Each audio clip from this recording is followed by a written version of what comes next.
Баршаңызға сәлем, есімім Назира. Менің каналыма қош келдіңіз. Бүгін сізбен осындай кереметтей бір тағамның рецептісімен бөліскім келіп отыр. Өте дәмді болып шығатын тағам. Егер де каналыма тіркелмеген болсаңыз, астындағы подписаться батырмасын басып, каналыма тіркеліп алыңыз. Ой пікіріңізді комментарий бөлімінде қалдырып қойыңыз. Видеомды соңына дейін қарап, менімен бірге осылай жасап көріңіз. Өте дәмді тағам және тойымды жылдам дайын болатын тағам. Достарыңызбен бөлісуді ұмытпаңыз. Бұл тағамды дайындау үшін мен ең алдымен қамырды илеп аламын.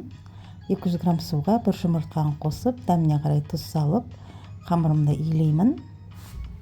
Қамырды бешбармақтың қамыры сияқты етіп илеп аламын. 350-400 грамм ұн қостым. Енді жарты сағатқа пленкаға орап демалдырып қоямын. Енді бетіне салатын подливасын дайындайтын боламын. Қызып тұрған майға пиязды, чесногымды салып қуырып аламын. Сосын етті саламын.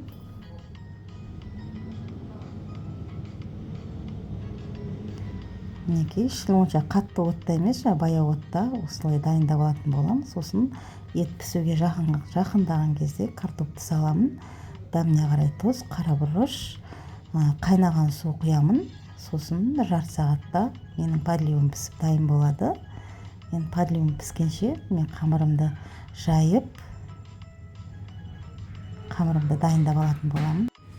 Қамырымды осылай зуала жасап 10-15 минутқа демалдырып қойған дұрыс. Енді қамырды жаюға кірісемін. Жұқалығын бешбармақтың қамырындай етіп жайып аласыздар.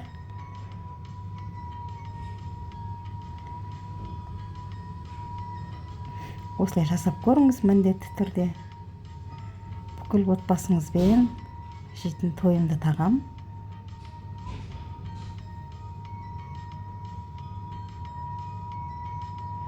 Ой пікіріңізді міндетті түрде комментарий бөліміне қалдырып қойыңыз. Болашақта менен қандай рецепттер күтесіз, соның бәрін жазып қалдырып қойғаныңыз дұрыс.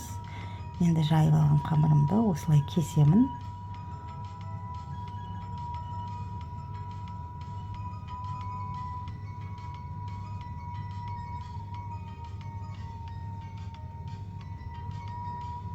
Өте керемет дәмді болып шығатын тағам. Негізі қазақтың ұлттық тағамдарының бірі ғой. Енді мен сорпаның қазанда кастрюльдегі сорпаға үйде кішкене сүйек бар екен. Сорпаға дәмі шықсын деп сүйекті салып, сүйекті қайнатып алдым. Енді сол сорпаға қамырымды салып алатын боламын. Негізі суға салып пісіріп алса да болады. Мінекей, мен қамырым дайын, тамағым дайын болды.